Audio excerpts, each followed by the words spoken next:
안녕하세요. 유라도서관 동아시아 고전 읽기 내 마음의 안시를 계속 강독하도록 하겠습니다. 15번째 연번의 작품입니다. 우리 교재로는 13페이지에 있습니다. 교재로는 13페이지에 있고요. 가을소리라고 하는 추성이라는 작품을 보도록 하겠습니다. 작품에서 보듯이 제목에서 보듯이 이 시는 모두 소리 감각으로 이루어져 있습니다. 그래서 이 시를 읽으면서는 예민하게 청각을 살려주시기 바라겠습니다. 여임당이라고 하는 분인데 이분에 대해서는 작가 소개에서 찾기가 좀 힘들었습니다. 그래서 일단 나중에라도 이 여임당이라고 하는 분에 대해서 찾게 되면 보강을 할 수 있도록 하겠습니다. 일단 여임당이라는 분의 추성이라고 하는 작품을 보도록 하겠습니다. 읽어보겠습니다.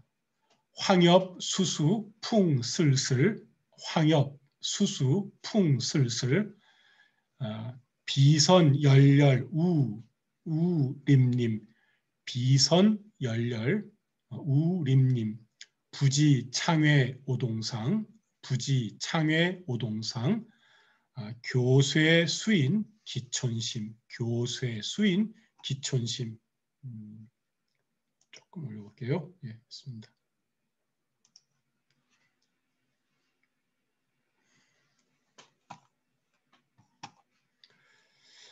황엽 수수라 했습니다. 황이라고 하는 것은 노란 잎이라고 되어 있지만 이 황엽은 바로 마른 잎, 즉 또 낙엽이 되어서 떨어질 잎이란 뜻을 가지고 있습니다. 이 시는 보다시피 가을이잖아요. 가을날 나뭇잎이 이제 떨어지기 바로 직전에 수분이 말라서 누렇게 된 잎입니다. 이 잎이 수수라 그랬습니다. 수수는 의성어입니다. 제가 우수수라고 했는데요. 원래 바람소리 숫자인데 이 두 개의 단어가 첩어라고 그러죠. 겹쳐지는 표현입니다. 첩어를 이루면서 우수수라고 하는 잎사귀가 떨어지는 소리를 형상화하고 있습니다. 풍슬슬, 슬슬이라고 할 때 슬자는 원래가 검은 곳을 할 때 슬자죠. 또는 슬이라는 악기를 가리키는데 슬슬이 두 개 붙어가지고 바람소리라는 뜻을 갖고 있습니다. 그래서 바람소리를 어떻게 표현할까 하다가 가을 바람소리가 쉬쉬하고 나는 것을 라고 적었는데요. 조금 마음에 들지는 않습니다. 여러분들이 생각하실 때 의성어로 나오는 바람소리를 좀 가을에 어떻게 바람이 우는지를 생각하셔가지고 고쳐주셔도 괜찮을 것 같습니다. 어쨌든 지금 가을날 우리 주위를 떠도는 수많은 소리들을 형상화하고 있습니다. 보통 이렇게 시에서 첩자 또는 첩어를 사용하는 것은 좀 피하는 경우가 많이 있다고 하는데요. 이 시는 오히려 첩자, 첩어를 쓰면서 훨씬 더 좋은 이 시각적 혹은 청각적, 특히 이 시는 청각적 어떤 이 형상화에 성공하고 있다고 보입니다. 형상이라는 건 눈으로 보이는 거잖아요. 그런데 눈으로 보이는 것만이 형상은 아닙니다. 귀로 들리는 것도 그렇고요. 또 촉감으로 만져지는 것도 우리 형상이라고 볼 수 있어요. 그러니까 시를 글자로 이루어진 즉 문자로 이루어진 어떤 이 자그마한 작품 안에서 우리가 그림으로 그리고 우리가 만질 수 있고 들을 수 있고 맛볼 수 있는 어떤 모습을 갖추고 있는 어떤 거로 만들어내는 것. 그게 바로 형상 또는 형상화라고 볼 수 있을 것 같습니다. 비선열렬 우림님 해놨습니다. 비자는 슬플 비자고요. 선은 매미인데요. 이것도 관념입니다. 사실은. 매미가 울어대는 소리를 듣고 사람들은 슬프게 울어댄다라고 이야기를 하고 이것이 그냥 매미를 두고 그냥 비선이라고 쓰게 된 거죠. 열렬, 열자는 목매일 열자입니다. 매미가 울어대는 소리를 뭔가 바깥으로 터뜨리지 못해서 목이 메어서 이렇게 통창하게 통창이라고 해서 이렇게 쓰죠. 이렇게 통할 통자에다가 창자는 그래서 바깥으로 확 트이는 그런 바깥으로 퍼져나가지 못하고 뭔가 꺼이 하면서 이렇게 막혀 있는 소리를 이렇게 매미 소리라고 표현했습니다. 근데 우리가 생각할 때는 그냥 맴맴이라고 하는 게 좋을 것 같아서 이렇게 의미를 옮겼습니다. 우림님, 이게 가을 장마죠. 비가 임림, 림이라고 하는 게 이렇게 흥건할 림자입니다. 흥건하게 젖어드는 빗물을 표현하고 있는 거죠. 그래서 1, 2구를 보면 노란 잎 혹은 누런 잎 혹은 마른 잎 다 됩니다. 마른 잎 우수수, 바람은 소슬하고 또는 바람은 쉬쉬 했습니다. 소슬하다라고 하는 거는 그런 의성어도 아니고 의태어도 아니고 느낌을 보여주는 글자잖아요. 그래서 소리 감각이 중요해서 다 쉬쉬 또는 우수수 이렇게 했고요. 비선열렬 우림님이라 슬픈 매미는 맴맴 빗물은 줄줄줄 했습니다. 줄줄줄도 이게 모양 같네요. 그죠? 그러니까 후두둑 그럴까요? 후두둑. 그러니까 소리 감각으로 이 해석을 하는 것이 좋을 듯합니다. 부지 창외 오동상, 부지는 나도 모르게 이렇게 앞에 나올 때는 나도 모르게 저도 모르게 어느새 다 됩니다. 그래서 모를라라가 보내겠습니다만은 어느새도 괜찮고요. 그렇죠? 저도 모르게 그냥 이렇게 있었습니다. 모르게 창외, 창밖에, 창 너머에 창과 창이 창을 사이에 두고 안과 밖이 나뉘잖아요. 나는 안에 있을 거이고 저 바깥이죠. 창 너머도 괜찮습니다. 이 밖이라고 했지만은 창 너머 오동나무 위로 교세 수행 기촌심이라 교라고 하는 거는 부서지다 또는 흔들다라는 뜻을 가지고 있습니다. 교라는 뜻이 이게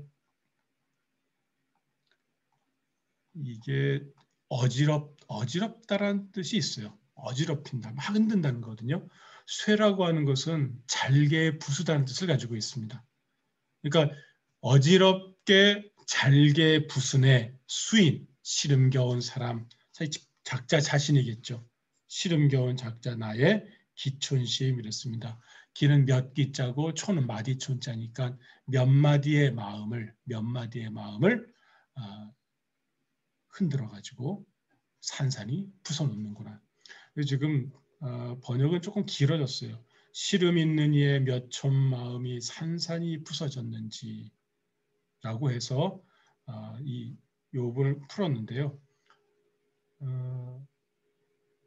뭐가 부서지는 거죠? 뭐가 부서지는 거죠? 도대체 무슨 소리가 나길래 그렇죠? 무슨 소리가 나길래 이렇게 표현을 했을까요?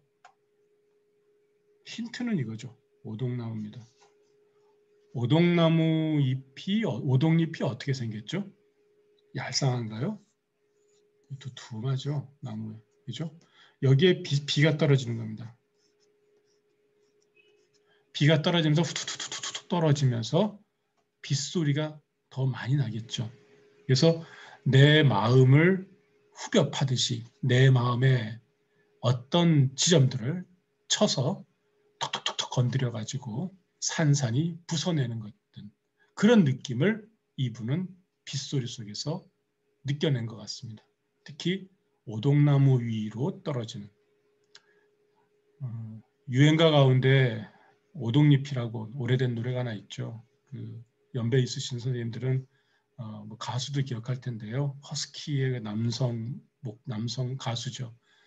오동잎이라는 노래를 불렀고 거기에서 오동잎이 뚝뚝 떨어지는 걸로 이제 사랑하는 뭐 누군가에 대한 그리움의 감정이 툭툭 떨어지는 걸 했는데요. 사실 오동잎은 파르르 떨어지지 않아요. 벚꽃처럼 떨어지지 않고 이파리가 뚝뚝 무겁거든요. 그리고 크거든요.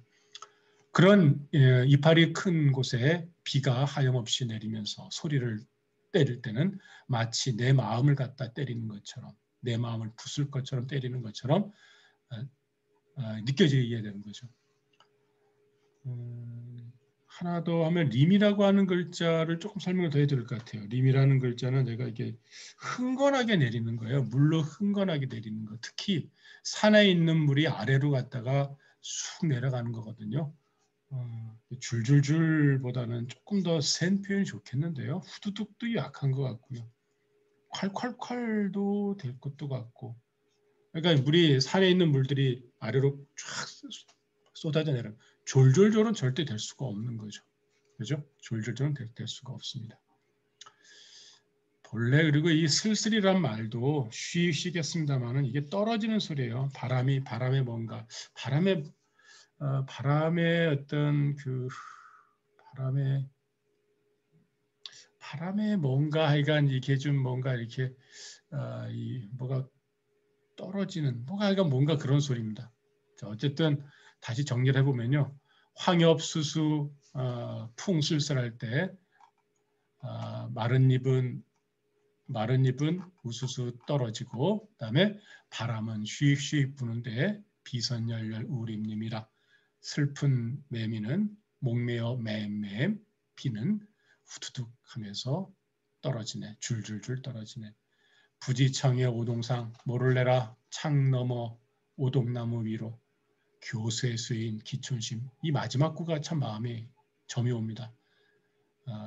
흔들어 잘게 부수는구나. 시름겨운 나의 몇 마디 마음을. 그죠? 얼마 안 되는 이 마음마저도 산산이 부서낼 정도로 떨어지고 있는 뭔가 어떤 그 자극들, 이 가을 소리들을 들으면서 이 쓸쓸한 어떤 이 비추죠. 가을을 슬퍼하는 마음을 잘 표현한 시라고 볼 수가 있습니다. 그래서 유성지화라고, 그러면 유성지화, 소리가 있는 글입니다. 시예요, 사실은. 시를 그렇게 부르거든요. 운이 있는 글입니다. 눈으로 딱 보이시죠? 자, 이 시는 한번 이렇게 하고 마무리를 짓도록 하겠습니다. 한번 같이 다 읽고 마무리를 짓겠습니다. 황엽수수 풍슬슬 비선열렬 우림님 부지창회 오동상 교세수인 기촌심. 교세수인 기촌심은 계속 봐도 마음이 계속 아파오네요.